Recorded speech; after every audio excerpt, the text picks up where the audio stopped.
Ghotki government boys degree college Ghotki में 6 सितंबर यौम दिफ़ा पाकिस्तान जे ॾींहं जे हवाले सां हिकु तक़रीब मुनक़द कई वई, जंहिं में पाकिस्तानी फ़ौज जे शहीदनि खे ज़बरदस्त ख़िराज तहसीन पेश कयो वियो।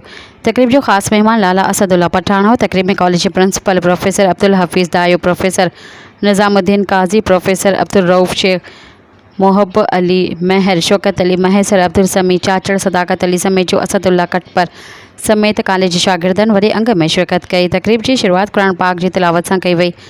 नाते रसूल मक़बूल सल्लल्लाहु अलैहि वसल्लम पेश कई वई। तक़रीब में कॉलेज जे शागिर्दनि यौम दिफ़ा जे ॾींहं जे मौज़ू ते तक़रीरूं ऐं क़ौमी गीत पेश कया। इन मौक़े ते तक़रीब खे ख़िताब कंदे कॉलेज जे प्रिंसिपल प्रोफेसर अब्दुल हफीज़ दायो, लाला असदुल्ला पठान ऐं ॿियनि चयो त 6 सितंबर यौम दिफ़ा पाकिस्तान उहो ॾींहुं आहे जॾहिं पूरी क़ौम पाकिस्तान जी फ़ौज सां पंहिंजी यकजहती जो इज़हार करे थी ऐं उन अज़म जो इज़हार करे थी त इहा हर वक़्तु पाकिस्तान जी फ़ौज सां कुल्ह कुल्ह में मिलाए बीठी आहे।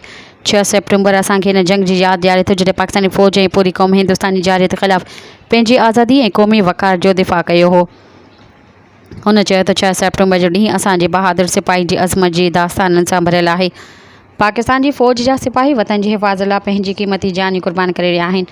पाकिस्तानी फ़ौज जे सिपाहियुनि हमेशह बेमिसाल क़ुर्बानी ॾिनी ऐं इहो साबित कयो त हुबुल वतनी जे साम्हूं बाह ऐं ग़ुरूर जे भितियुनि जी का बि जाइ नाहे। हुन चयो त असां पाकिस्तानी फ़ौज, पुलिस ऐं ॿियनि सिक्योरिटी इदारनि खे ख़िराजी तहसीन पेश कयूं था, जेके ॾींहुं राति असांजी हिफ़ाज़त लाइ ड्यूटी करे रहिया आहिनि।